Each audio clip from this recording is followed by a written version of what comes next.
En este video te voy a explicar los tratados de la historia de México que te van a preguntar en tu examen de admisión. Y no solamente eso, sino que al final te voy a compartir 5 correctivos sobre estos tratados de la misma manera y en el mismo formato que te los van a preguntar en tu examen. Así que quédate hasta el final de este video. Tratados, historia de México. Si le va bien a este video, si le das like, si comentas, si esto tiene bastante repercusión, hacemos tratados de la historia universal, que son más tratados todavía y que también te lo van a preguntar, solamente que en la parte de historia universal, no en la parte de historia de México. Entonces, bueno, comenzamos con este video. Tema número 1, movimiento de independencia, de 1810 a 1821. ¿Cómo se llama ese tratado con el que arrancamos? Tratados de Córdoba. Estos tratados dan fin a la guerra de independencia. ¿Qué partes firman este tratado? Agustín Iturbide y Juan Onoju. Agustín Iturbide, quien era el líder del ejército trigarante, y Juan Onoju, quien era el último virrey, fue el último virrey de la Nueva España. ¿Cuál fue la consecuencia de este tratado? El reconocimiento de la independencia de México. Básicamente, no se puede hablar de los tratados de Córdoba sin hablar de la independencia de México. Aquí dice bajo el Plan de Iguala. El Plan de Iguala se promulga en el mismo año, 1821, solo que a principios de año.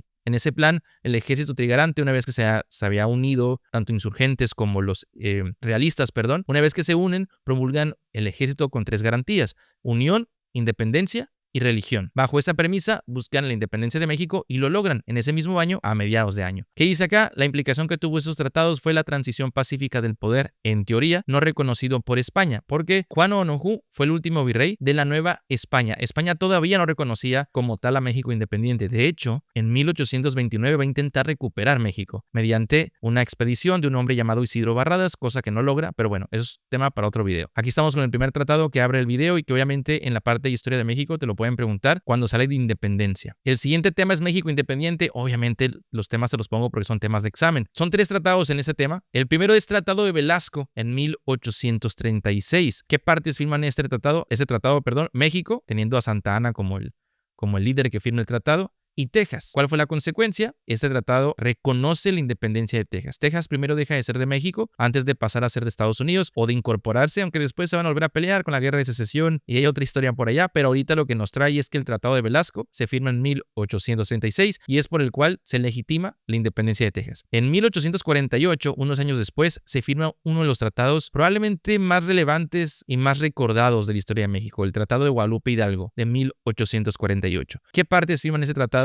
México y Estados Unidos. ¿Qué consecuencia tuvo? Puso fin a la guerra México-estadounidense. Esta guerra comienza en 1846 y termina en 1848. ¿Qué implicación tuvo la firma de ese tratado Guadalupe Hidalgo? México cedió más de la mitad de su territorio. Por eso México perdió tantísimo territorio una vez que se consumó y se firmó este tratado, o el Tratado de Guadalupe Hidalgo, ¿no? Hay un tercer tratado dentro de este tema, mira. El tercer tratado se trató de la Mesilla, que se firmó únicamente 5 años después. México, Santa Anna y Estados Unidos. México y Estados Unidos firman el tratado porque precisamente después de haber perdido más de la mitad del territorio con el Tratado de Guadalupe Hidalgo, hubo una pequeña parte conocida como la Mesilla que quedó como en pugna, como que no se sabía de a quién le tocaba esa parte sobrante, ¿no? Santa Anna dijo, bueno, te la vendo, hombre, ya dame una parte. Y curiosamente esta venta terminó por ser lo que derramó el vaso, lo que provocó la revolución liberal. Precisamente después de esto. ¿Qué consecuencia tuvo? Se vendió el territorio de la Mesilla por $10 millones. Implicación que tuvo el tratado: ajuste fronterizo que favoreció a Estados Unidos. Vamos con los siguientes tratados. Ya llevamos 4. Tema número 3, reforma liberal y resistencia republicana, 1854 a 1876. El primer tratado quiero que vamos a platicar ahorita es el Tratado Mon-Almonte, un tratado firmado por los conservadores en plena guerra de reforma. Recuerda que la guerra de reforma dura de 1857 a 1861. La guerra de reforma fue una batalla entre liberales y conservadores. Por eso hay que tenerlo presente. Los conservadores pidieron ayuda a España.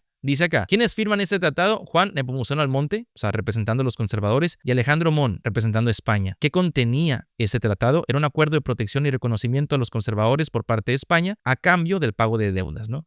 Ayúdame económicamente con esta guerra. ¿Cuál fue la importancia del tratado? Refleja el intento del bando conservador por obtener apoyo extranjero durante la guerra de reforma.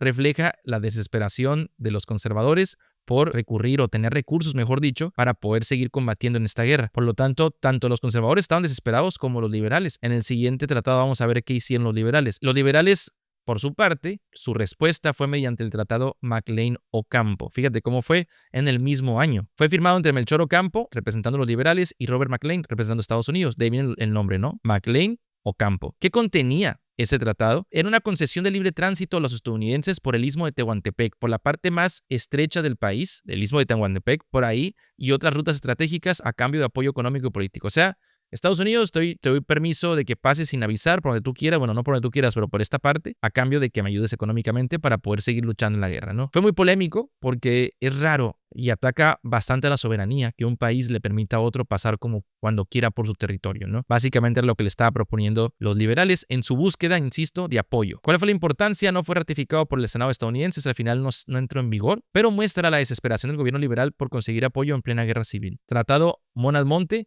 es el tratado que representa a los conservadores y el tratado Maclean-Ocampo es el tratado que representa a los liberales. Pero tenemos más porque fíjate, del 54 al 76, esa etapa es bastante extensa. Termina la Guerra de Reforma. La Guerra de Reforma tiene como consecuencia la victoria de los liberales. Benito Juárez queda en el poder, exilia a los líderes religiosos conservadores que defendieron al otro bando. Pasan varias cosas importantes y es cuando en medio, o mejor dicho, después de la Guerra de Reforma, donde México quedó muy pobre, es cuando se suspende el pago de la deuda externa a países europeos. Hey, antes de que sigas con este video, te quiero recordar que te puedes suscribir a este canal para seguirte preparando para tu examen de admisión a cualquier universidad. Y si te quieres preparar más profundamente y multiplicar tus posibilidades de quedar en la UNAM o en el IPN o en cualquier otra universidad, inscríbete al curso Super Pro y Univetas y poniendo el código Profe Miguel, así pegado Profe Miguel, tendrás un gran descuento. Univetas.com, Profe Miguel es el código. Y los países pues se molestan, ¿no? Y es cuando firman el Tratado de Londres. ¿Quiénes firman este tratado? Francia, Reino Unido y España, los tres países a los que México pues pausó el pago de la deuda que tenía con ellos. ¿Cuál fue la consecuencia de este tratado? Fue un acuerdo tripartito entre tres partes, los tres países, para intervenir en México por la suspensión del pago de la deuda externa. O sea, no me pagas, pues voy a cobrarte personalmente, ¿no? Curiosamente, se logró un acuerdo cuando ellos llegaron a costas mexicanas con sus barcos gigantes, llegaron con todo el arsenal, digamos, con toda la intención de cobrar y si no, violencia. México tuvo una manera, digamos, audaz de lidiar con la deuda y logra que se firme lo que se le conoce como Tratado de la Soledad o Tratados de la Soledad. ¿Quiénes firman esos tratados? México y las potencias europeas. Justamente las tres potencias que venían, Francia, Reino Unido y España. Los mismos que venían para acá terminan firmando el Tratado de la Soledad, ¿no? ¿Qué consecuencia tuvo? Se permitía el avance de las tropas europeas a la ciudad de Orizaba con fines diplomáticos. O sea, se te permite entrar a mi país porque vamos a platicar, vamos a negociar, ¿no? Dice después, ¿qué implicación tuvo este tratado? España y Reino Unido se retiran, o sea, al fin de cuentas dicen, bueno, está bien, me pagas como puedas, ni modo, me voy. Pero Francia, no. Francia dice, no me regreso, yo ya continúo avanzando hasta invadirte, cosa que logra, por eso existe la segunda intervención francesa o el Imperio francés en México. Acá dice Tratado de Miramar. ¿Quiénes firman este tratado? Napoleón III y Maximiliano de Habsburgo. ¿Cuál fue la consecuencia del Tratado de Miramar? Francia se compromete a apoyar militarmente al Segundo Imperio Mexicano. ¿Qué implicación tuvo? Se legitima el imperio y la base del apoyo militar europeo a Maximiliano. O sea, básicamente este tratado es el tratado que establece Maximiliano de Habsburgo como emperador de México. Es el tratado con el que se lleva a cabo esta acción, ¿no? Entonces tenemos estos tres. Tratado de Londres, donde los países europeos deciden que pueden tomar las armas para hacer a México pagar. El Tratado de la Soledad, donde negocian y se regresan algunos. Francia sigue su camino para invadir. Y Tratado de Miramar, el tratado que se firma para establecer el imperio en México. Vamos con el siguiente tema, número 4. Revolución Mexicana. Acá hay bastantes planes, pero solamente un tratado. ¿Ok? Ya he hecho un video de planes militares de la historia de México, lo puedes ver aquí en el mismo canal, se llama Planes en la Historia de México. Durante la Revolución Mexicana hay bastantes planes, el de Ayala, el de San Luis, el de Agua Prieta, el de Guadalupe, hay varios, pero realmente tratados solamente es uno, el Tratado de Ciudad Juárez, que es el tratado firmado entre Porfirio Díaz y Francisco Madero, y la consecuencia del tratado es que renuncia Porfirio Díaz al poder y por lógica también llega a su fin el porfiriato. Vamos con el siguiente tema. Tema número 5, Construcción Nacional de 1920 a 1940. Acá se firman unos tratados también polémicos que a los ojos de mucha gente solamente benefició a Estados Unidos, pero pues Álvaro Obregón buscaba reconocimiento internacional a su gobierno. Por eso no le importaba firmar algo que terminaba por no beneficiar al país. Los tratados de Bucareli se firman entre México, el presidente Obregón, y Estados Unidos. ¿Qué consecuencia tuvo? Reconocimiento de Álvaro Obregón como presidente de México, reconocimiento por parte de Estados Unidos, ¿no? ¿Qué implicación tuvo? Un acuerdo informal que evitó aplicar retroactivamente el artículo 27, el que ya para este momento Este artículo pues protegía en la Constitución de 1910 a los recursos como parte de la nación. Había empresas petroleras que se beneficiaban siendo estadounidenses, pero esos acuerdos básicamente, o tratado, perdón, le beneficiaban a esas empresas. Dice contra intereses estadounidenses. O sea, básicamente lo que hacía era favorecer a las empresas petroleras estadounidenses, básicamente. Tema número 6, México contemporáneo, 1940 al 2000. Estamos hablando de 60 años, acá pasan cosas. El Tratado de Tlatelolco, firmado durante el gobierno de Gustavo Díaz Ordaz. ¿Quiénes firman ese tratado? Países de América Latina y el Caribe. 1967, o sea que estábamos en medio de la Guerra Fría. Consecuencia, hubo una prohibición total de la fabricación, almacenamiento y uso de armas nucleares en América Latina y el Caribe. O sea, básicamente los países hicieron este tratado de Tlatelolco porque poco tiempo atrás, la Unión Soviética había establecido bases nucleares o pruebas nucleares en Cuba, y Cuba está muy cerca de Florida, Estados Unidos. Entonces había bastante tensión política. Fue donde más se creyó que la Guerra Fría se iba a convertir en la Tercera Guerra Mundial, y precisamente México se suma al intento por apaciguar las aguas, ¿no? Esto se firma, insisto, durante el sexenio de Gustavo Díaz Ordaz. Después dice Tratado de Libre Comercio de América del Norte, el TELECAN.